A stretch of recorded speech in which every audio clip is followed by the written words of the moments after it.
Guys, where is your compassion? Peer-to-peer fintech saving lives. Welcome back to SatoshiConomy, Bitcoin, NFT, and Web3 curator since 2015. Hashtag love all, serve others. Hi, my name's Ron, and what I'm going to talk about today is something that's on my heart as far as discussions that I've had with many people in the last 100 days when we talk about money and finances. Topic that comes up in all of those conversations is inflation. But the interesting thing is that not one of those people who I've discussed that with really knows where inflation is at. They are thinking that it's something that it's not. And the reason, or what I'm talking about, is that it's very apparent to me that the vast majority of people equate inflation with the CPI, and something that I've been harping about on my channel for quite a while, and I'll do it here. CPI does not equal inflation. CPI does not equal inflation. CPI does not equal inflation. What the CPI is, it stands for Consumer Price Index. It's put out by the Bureau of Labor Statistics. And it's an index that's valuable for what it indexes. It compiles information on, thousands of different items. There's different indexes. They call the headline CPI or the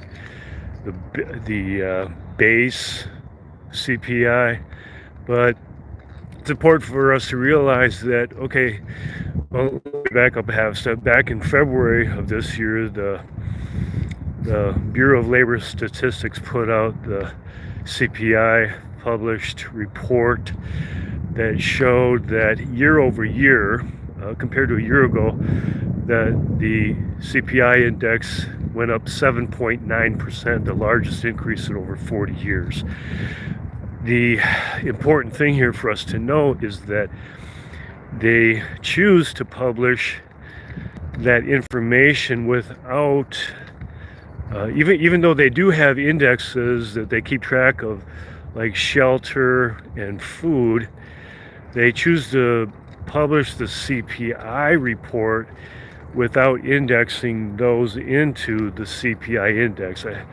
And if you follow me here, I'm saying a lot of indexes, but the thing is, we need to know that more clearly, overall and generally speaking, what the CPI is. And when you look further at what inflation really is, it's different for every single individual, and it depends on so many factors. Depends on, like, if you're a student or in the workforce. If you're single, married, it can depend on your age, your health. Did I say zip code?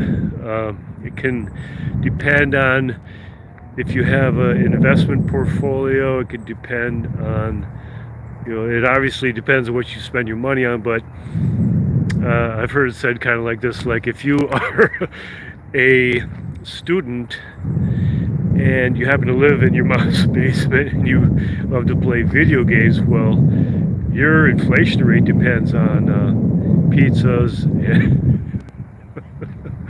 and the price of video games or what have you. Whereas someone who's married with children, of course, is very, very different.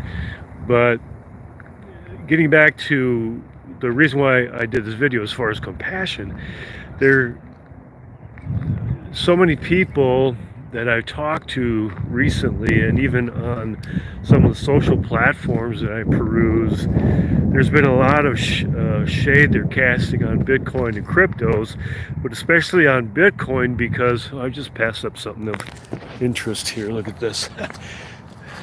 This is what some people have time to do. Make a wish. Actually, I found some pretty cool things in this park. There was another park bench I was sitting on a moment ago, and it had a little sign there. It said, life and peace. What did it say? peace does not happen by ignoring life. So I thought that was a good one. But as far as compassion is, some of the people who are casting shade on Bitcoin, there's this definite cognitive dissonance, I think. And it's another way to say it is that they are in ivory towers. They may have sound reasoning based on the traditional financial system, based on the things that work for them, that has been traditional for decades and decades and decades. But what Bitcoin and peer-to-peer technologies, the most powerful dynamic and feature of it, in my estimation, is the enablement that it gives people sovereignty. It gives them a choice for an option into a completely different financial system. And it provides a way of acquiring literal property and property rights which can't be confiscated. We think of, say, real estate. Once you pay that off, practically speaking, no one can confiscate that property. But when you look over the time frame, you pan out, a couple hundred years, well, who knows what might happen, what military force might have invaded even America, or, when you pan out that far, that real estate all over the world has been confiscated through time and millennia. Take gold, for example. It's estimated that 95% of all the gold that's ever been mined above ground that exists has been confiscated by rulers and authorities and military, militia, pirates, whatever. But as far as the compassion is, what these people, they cast shade on Bitcoin and peer-to-peer, but specifically, or mostly recently, what I'm seeing is the continuation of this narrative that Bitcoin is bad for the environment, that it has a bad footprint carbon because the mining of it costs so much money. Well, there's, I think it was 2018, the World Economic Forum, the WEF, put out an article that said that by this time, the mining of Bitcoin will take up more energy than the world produces. And obviously, that's not the case, but I just want to clarify or bring forth a little bit more information from some of the studies that I've done. And I don't have the cognitive dissonance that I see that is so prevalent with people who are entrenched in the traditional financial system. And what I mean is just that because I have an open mind and I don't have this tunnel vision, and I'm not only specifically interested in how the traditional financial system can serve me, I'm also interested in other options that are available. And when I started going down the rabbit hole of looking at Bitcoin and other peer-to-peer opportunities, the thing that jumped right out at me is that it enables people a choice, and especially what Satoshi Nakamoto integrated into the Bitcoin protocol is the ability that the main problem he solved was called the double spend problem. Now, Bitcoin has been hacked. It was hacked very early on, I think it was 2010, and Satoshi Nakamoto himself, as it goes, reversed the transactions to correct someone hacked it and they minted like I don't know what it was, a billion Bitcoin or something, and in the original protocol is designed to only ever eventually have 21 million. So it's not that Bitcoin hasn't ever been hacked. It's been hacked once, and I heard one social influencer mention that recently it was hacked like 2020. I'm not sure what that is about, but I can't speak on that because I haven't studied that out. But the reality is that it is the most secure monetary protocol. The likelihood of it being hacked grows less and less with every block that gets mined, because every 10 minutes a new block is placed onto the chain, relating it right back to the Genesis block of January 3rd, 2009, essentially making it a brand new blockchain, which means that if someone is going to hack it, they got to hack it within 10 minutes. But the idea of what Bitcoin does that I saw right off is that it enables this unconfiscatability, which is a property. I mean, the U.S., the IRS deemed Bitcoin a property as far back as 2014. And last week there was a Senator Haggerty who introduced a bill with another senator. It's called the Stablecoin Transparency Act. And what that means is that, assuming this gets passed, and I believe that it eventually will, because the education level of the senators and House of Representatives and the lawmakers is really being ramped up. There's a Minnesota senator by the name of Tom Emmer, who I've actually met personally. I'm sure I don't expect him to remember me, but I was very impressed with his, he was very personable. But he is a chairman of some kind of an educational coalition having to do with the House of Representatives, I believe. But whenever I hear him speak, I mean, he's been a keynote speaker at some of the Bitcoin, or at least one Bitcoin conference. So he's really doing what he can to promote the education of it. But what will eventually happen is that the nation states, and it looks like the U.S.A. is seeing and realizing that Bitcoin,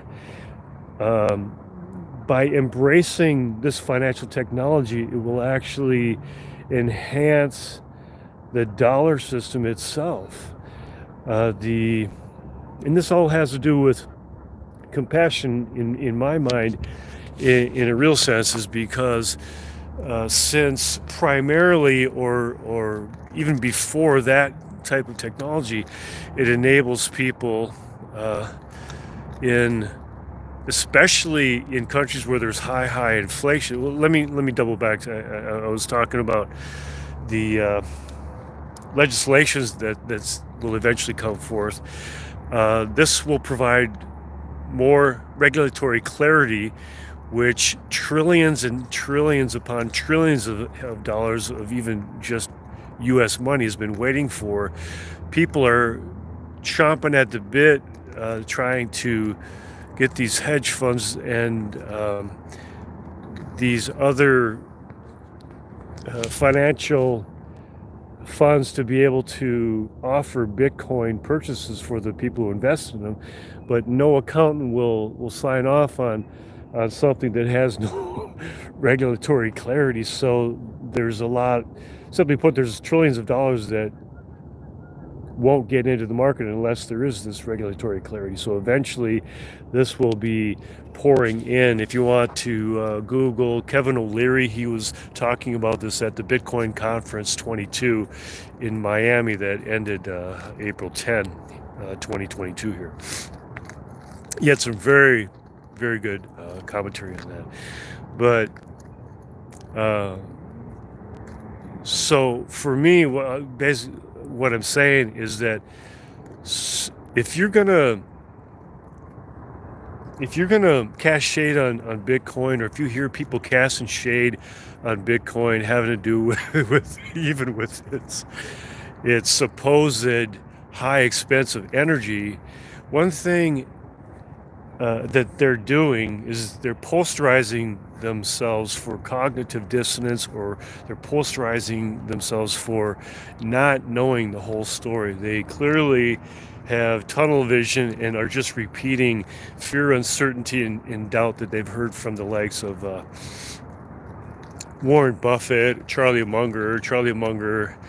Warren Buffett said this, it's not going to end well. And he also said that Bitcoin is rat poison squared.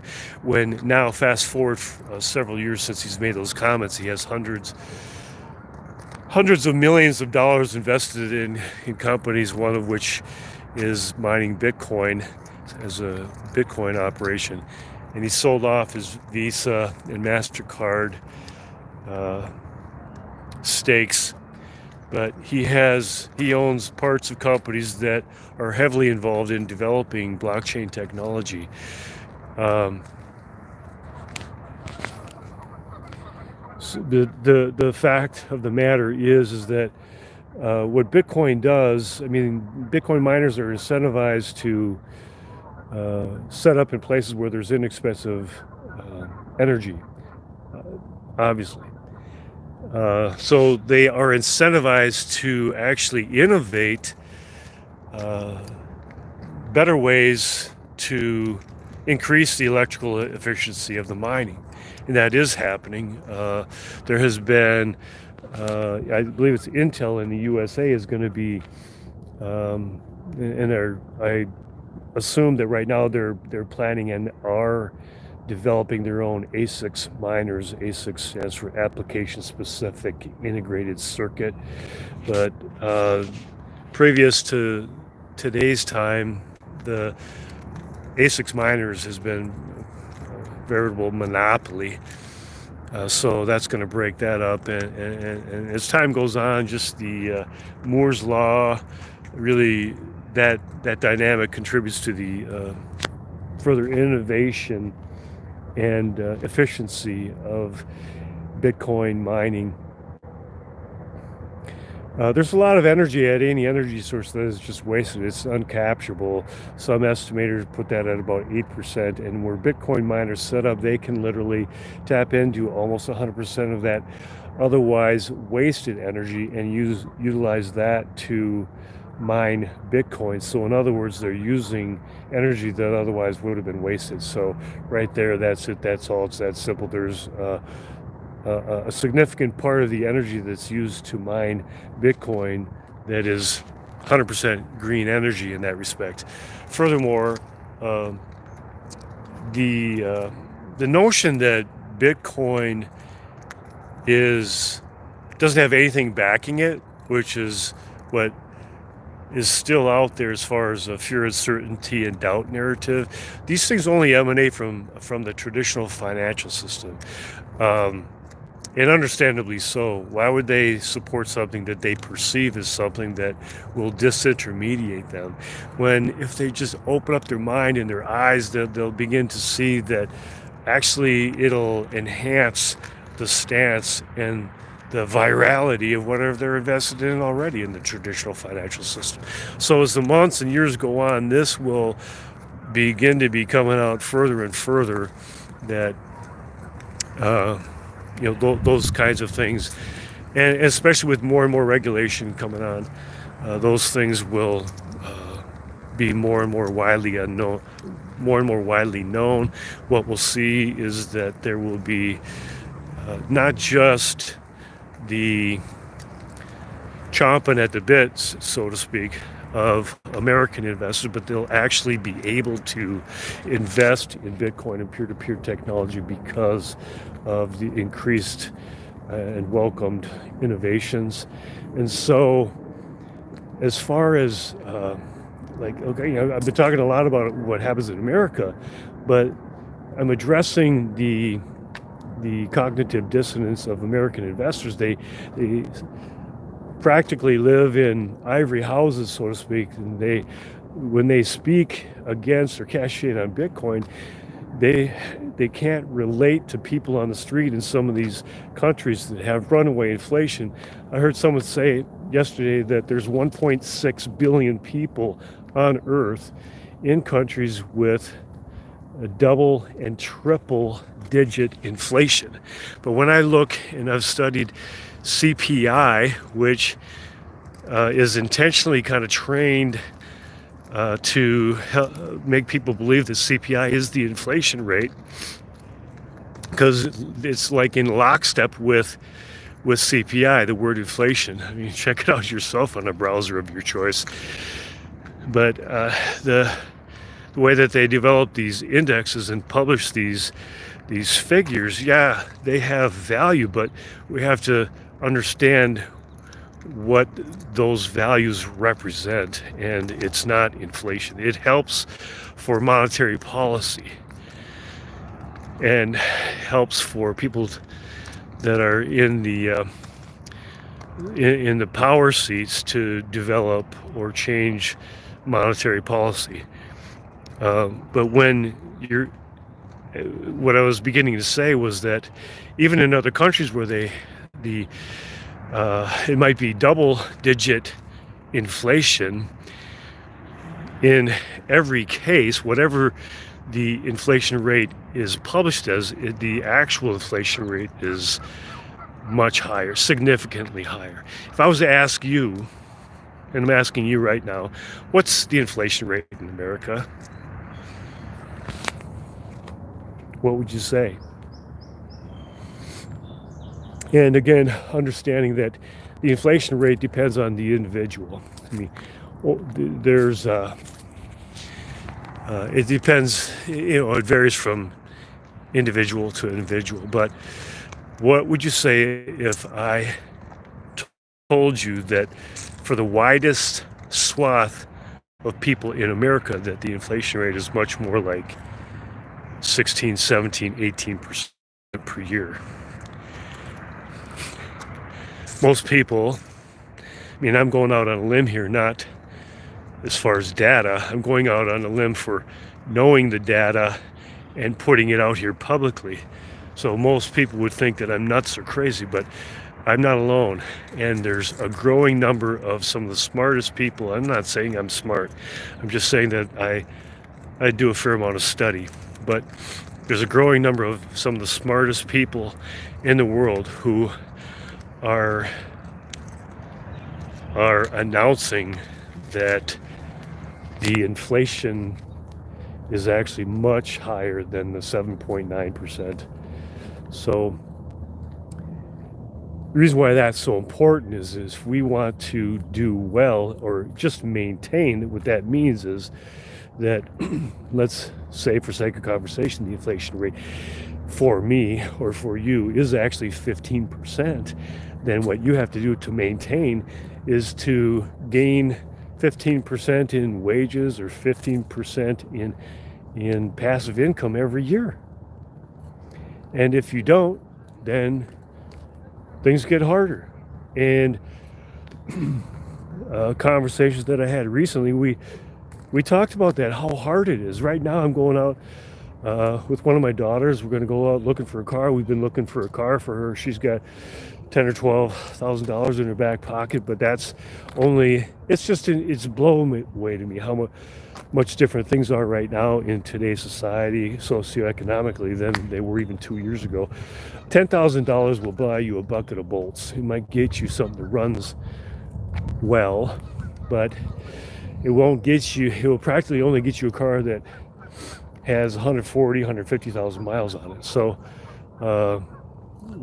one thing that you might be able to do to be wise about it is consider investing, if it's possible, another $5,000. You can get a car that may have 40, 50,000 miles on it. But that's just some of the experience that I've had personally lately. But where's your compassion? People in third world countries are experiencing the choice. They're having to choose. What do I do? Obey the rules or feed my children tonight? And they're literally having to make a choice like that. And every single case, what people will do is they'll decide to feed their kids. Natural fact, we know that. So please just consider to not be casting shade on something that really helps people to maintain purchasing power. Hashtag love all, serve others. SatoshiConomy offers free consults. I'll set up a link to my email for that. 100% of SatoshiConomy profits are donated to charity or green energy projects enabling off-grid lifestyles. Money is not the problem. Greed is. I wish you well. I wish you health. I wish you well. I wish you wealth. I wish you health. And until next time, peace.